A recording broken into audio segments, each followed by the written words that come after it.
हिंसा के बाद आंदोलन पर अंतर्राष्ट्रीय सुर भी सुनाई देने लगी और इसमें बारबाडोस की पॉप सिंगर रॉबिन रिहाना फैंटी के बाद पर्यावरण एक्टिविस्ट ग्रेटा थनबर्ग और मिया खलीफा का नाम भी जुड़ गया है।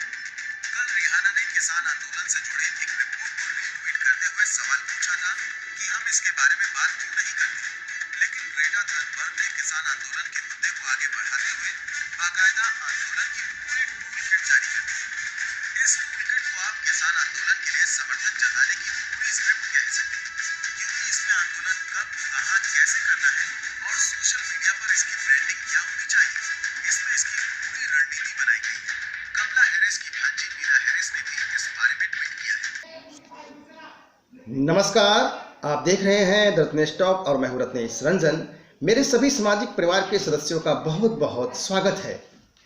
अभी जो वीडियो के स्टार्टिंग में आपने एक वीडियो क्लिप देखा, तो क्या किसान आंदोलन मार्केटिंग करके खड़ा किया गया है अंतर्राष्ट्रीय स्तर पे? जो लेफ्ट लिबरल गैंग जो है अंतर्राष्ट्रीय स्तर का, जो देश को अस्थिर करना चाहती है भारत सरकार को, ये उसका षड्यंत्र है? क्या धरना प्रदर्शन पैसे से खरीदा गया है जो हमें किसान आंदोलन के रूप में दिख रहा है? जो किसान सड़क पे बैठे हुए हैं, जो भीड़ आपको किसान आंदोलन में दिख रही है, वो खुद से नहीं आई है, क्या वो लाई गई है? इन सब आंदोलन में विदेशी ताकतें क्या फंडिंग पूरे पानी की तरह पैसे बहा रही है? आज का जो किसान आंदोलन है वह प्रायोजित नजर आता है, इसमें कोई दो राय नहीं, जिसमें विदेशी ताकतों का हाथ है और उनके हेल्पिंग हैंड भारत के ही लेफ्ट लिबरल कुछ जयचंद हैं, वो लगे हुए हैं। जहां आज आंदोलन दिल्ली की सीमाओं पर चल रहा है, वो आंदोलन कम और आयोजन ज्यादा नजर आता है। जैसा कि आपने वीडियो के स्टार्टिंग में देखा कि ग्रेटा थनबर्ग कैसे गलती से वह सीक्रेट डॉक्यूमेंट गूगल का जो किट है वह शेयर करती है ट्विटर पे, और उसका काला चेहरा जो इंटरनेशनल गिरोह है वह सामने आता है। इसमें अब ना नुकुर वाली कोई सवाल नहीं रह गया है। ग्रेटा थनबर्ग ने Google document tool kit share किया जिसका नाम था ग्लोबल फार्मर स्ट्राइक। अब मुझे ये नहीं समझ में आ रहा है, आप भी ध्यान दीजिए कि ग्लोबल फार्मर स्ट्राइक कहाँ है। अभी वर्तमान समय में भारत के अलावा कहीं क्या कोई फार्मर स्ट्राइक चल रहा है? इस पे भी आप गौर करें। लेकिन बहुत जल्द ही उसको और उसकी टीम को, खैराती इंटरनेशनल लेफ्ट लिबरल गिरोह को एहसास होता है कि हाँ गलती हो गई है, और फिर तुरंत डिलीट किया जाता है। लेकिन तब तक देर हो चुकी होती है, और वो जो पूरा टूल किट है कि कैसे भारत को अस्थिर करना है, भारत को बदनाम करना है, कैसे भारत सरकार को गिराना है, कैसे हैशटैग आने वाले दिनों में चलाना है, कैसे ट्रेंड करवाना है सोशल मीडिया पे, किस तारीख को ट्रेंड करवाना है, यहाँ तक कि जो पिछले 1-2 महीने की जो गतिविधियां हैं जो बीत चुका है उसका भी खाता उस डॉक्यूमेंट पे था जिसने गलती से ग्रेटा थनबर्ग शेयर कर चुकी थी ट्विटर पे।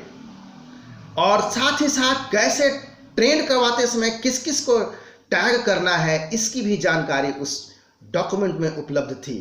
कैसे उसके गिरोह को, अपने लेफ्ट लिबरल को अपने साथ में लाना है, सपोर्ट करना है। इसके अलावा साथ ही जो इंटरनेशनल लेफ्ट लिबरल गैंग है वो एक्सपोज हो जाता है। लेकिन मैं फिर से कहूँगा, लेकिन बड़े ही बेशर्मी, बड़े ही निर्लजता से कैसे वो दोबारा ट्वीट करती है और वो कहती है कि वो पुराना डॉक्यूमेंट था जो पिछला वो ट्वीट किया गया था और डिलीट कर दिया गया। इनकी लोमड़ी और बारीकी चालाकी देखिए, इनकी बुद्धि, कि ये अपने आप को कितने बड़े तीजमार खान समझते हैं। बाकी जो दूसरे लोग हैं वह तो बात को समझते नहीं हैं, वह बेवकूफ़ हैं। यही बारीकी है जो हमें आपको समझना है कि कैसे इनका इकोसिस्टम काम करता है, और ये अपने बात को बड़े ही चालाकी से कैसे वो सेलिब्रिटी के माध्यम से या लेखक राइटर के माध्यम से, मीडिया के माध्यम से वो कह पाते हैं, और हम और आप जैसे लोग उसके जाल में बड़े ही आराम से आ जाते हैं।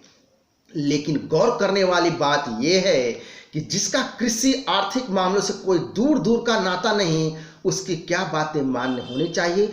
जैसा कि मैंने इस वीडियो के पार्ट 1 में स्टार्टिंग में ही एक प्रश्न रखा था आपके सामने कि क्या सिर्फ सेलिब्रिटी होना ही मायने रखता है, उसके कुछ बोल देने से वह ओपिनियन मान्य होता है, या फिर उसके ओपिनियन में कुछ तथ्यात्मक बातें भी होनी चाहिए। और मैं फिर से वही दोबारा सवाल दोहरा रहा हूं आपके सामने।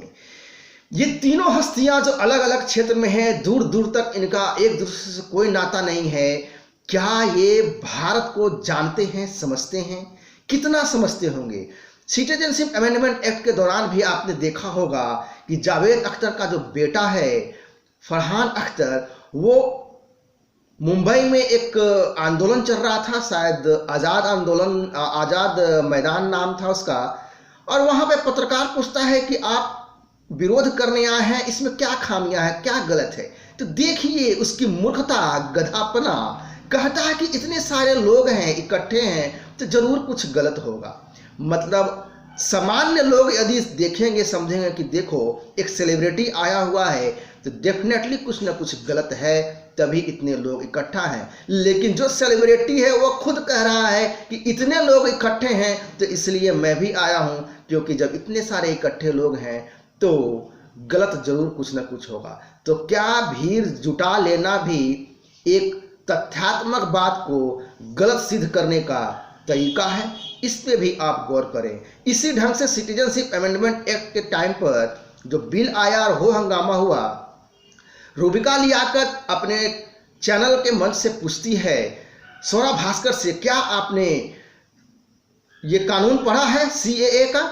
तो उसने जवाब नहीं दे पाई, वो निरुत्तर हो गई। लेकिन थेथरोलॉजी किस तरह से करती है आपने सभी देखा होगा। कानून का विषय में पता नहीं, बिल जो है कानून है वो पढ़ा नहीं, लेकिन विरोध कर रहे हैं क्योंकि हमें विरोध करना है। यह भी एक मानसिकता है कि हमें विरोध करना ही है। इसी चीज को आपको हमें समझना है कि क्या विरोध मात्र कर देने से वो बातें जो तथ्यात्मक है वो गलत हो जाती हैं।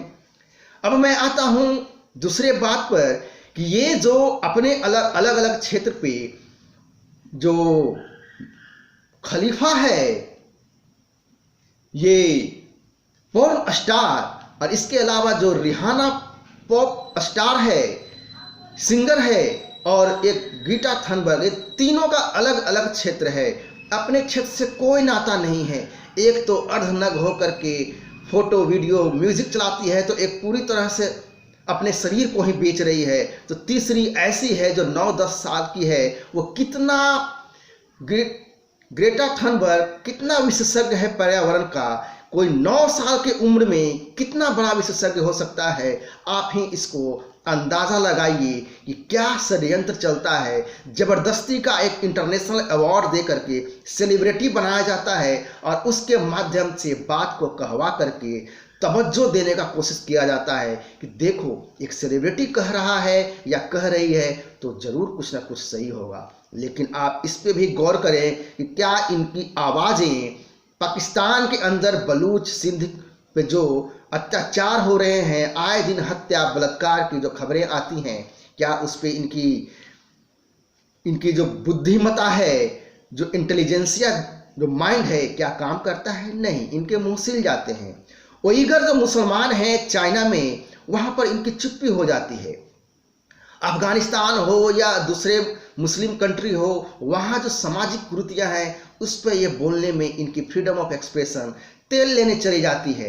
अभी हाल में ही म्यांमार में जो जिस ढंग से तख्ता पलट हुआ उस पर ये लोग नहीं बोल सकते हैं क्योंकि यहाँ पे उनकी फ्रीडम ऑफ एक्सप्रेशन नहीं है। यानी कि जो लेफ्ट लिबरल गिरोह है, वामपंथी है, जो टुकड़े टुकड़े गैंग है, इनको फ्रीडम ऑफ एक्सप्रेशन भारत के अंदर भी दिखता है। और जो इंटरनेशनल स्तर के जो सेलिब्रिटी जो वामपंथी गैंग के हैं, लेफ्ट लिबरल गिरोह के हैं, उनको भी फ्रीडम ऑफ एक्सप्रेशन भारत के अंदरूनी उनके घरेलू मामले में ही दिखती है। तो इस पे भी आप गौर करें। तो अब मैं दूसरी बात बताऊंगा कि क्या इस तरह के लोगों की बातें मान्य होनी चाहिए या फिर जो बातें भारत कानून, जो कृषि कानून है, वर्ल्ड बैंक या WTO या फिर IMF इंटरनेशनल मॉनेटरी फंड जो कह रही है, जो ऑलरेडी पहले से ही इस कृषि कानून को सही ठहराया है, भारत के विकास आर्थिक गति को तेजी करने वाला बताया है, तो इनका मानना है जो या फिर जो अपने शरीर को, अपने अर्धनग्न शरीर को और जो अपने पूरे ही शरीर को नग्न करके बेच रहे हैं और वो कृषि विशेषज्ञता में ज्ञान झाड़ रहे हैं, उनकी बात की मान्यता होगी। तो इसे आप गौर करें। अब आपको तय करना है कि जो नकली सेलिब्रिटी है, उस जो अपने शरीर की नुमाइश कर रही है, नग्नता परोस रही है और अपने आप के जबरदस्ती का सेलिब्रिटी बनी हुई है, उनको फॉलो करना है, उनकी बातों को समझना है, उनको मान्यता देना है या उन लोगों को समर्थन करना है, फॉलो करना है जो देश के लिए काम कर रहे हैं। 3 बड़े सेलिब्रिटी जो आर्टिफिशियल सेलिब्रिटी हैं, वो हमारे देश का नुकसान कर रहे हैं, उनका समर्थन हमारे देश के लोग कर रहे हैं, उनके लिए हमदर्दी जता रहे हैं। लेकिन अफसोस, हमारे देश के सेलिब्रिटी यदि इस कानून का समर्थन कर रहे हैं तो वो बुद्धिजीवी नहीं हैं, वो जो है मोदी भक्त हैं, वो अंध भक्त हैं। चाहे वो सचिन तेंदुलकर हो या लता मंगेशकर, अक्षय कुमार, अजय देवगन, सुनील शेट्टी या फिर शिखर धवन या फिर विराट कोहली, ये सभी कृषि कानून या भारत सरकार के साथ सहमति से समस्या को सुलझाने की बात कर रहे हैं। तो जो भारत के साथ खड़े दिख रहे हैं, उनको गालियां दिए जा रही हैं, इनको ट्रोल किया जा रहा है। तो इसे भी आप समझे। आइए जाते जाते मैं वो वीडियो दिखा देता हूं जहां न्यूज़ में है कि ये सेलिब्रिटी इस कानून को, सरकार को समर्थन दे रहे हैं।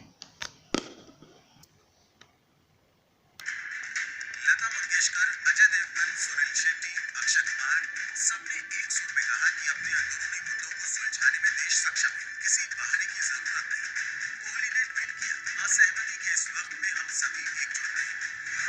किसान हमारे देश का एक अभिन्न हिस्सा है और मुझे यकीन है कि सभी पक्षों के बीच एक सौहार्दपूर्ण समाधान मिल जाएगा ताकि शांति हो और सभी मिलकर आगे बढ़ सकें। अक्षय कुमार ने लिखा, किसान हमारे देश का एक अत्यंत महत्वपूर्ण हिस्सा है और उनके मुद्दों को हल करने के लिए किए जा रहे प्रयास स्पष्ट हैं। मतभेद पैदा करने वाले किसी व्यक्ति पर ध्यान देने के बजाय एक सौहार्दपूर्ण संकल्प का समर्थन करें। किसानों के मुद्दे पर सचिन तेंदुलकर ने भी लिखा, भारत की संप्रभुता से समझौता नहीं किया जा सकता है। बाहरी ताकतें दर्शक हो सकती हैं लेकिन प्रतिभागी नहीं। भारतीय भारत को जानते हैं और भारत के लिए फैसला करना चाहिए। आइए एक राष्ट्र के रूप में एकजुट रहें। इस अंतर्राष्ट्रीय प्रोपेगेंडा पर विदेश मंत्रालय ने भी #इंडिया टुगेदर और #इंडिया अगेंस्ट प्रोपेगेंडा के साथ सख्त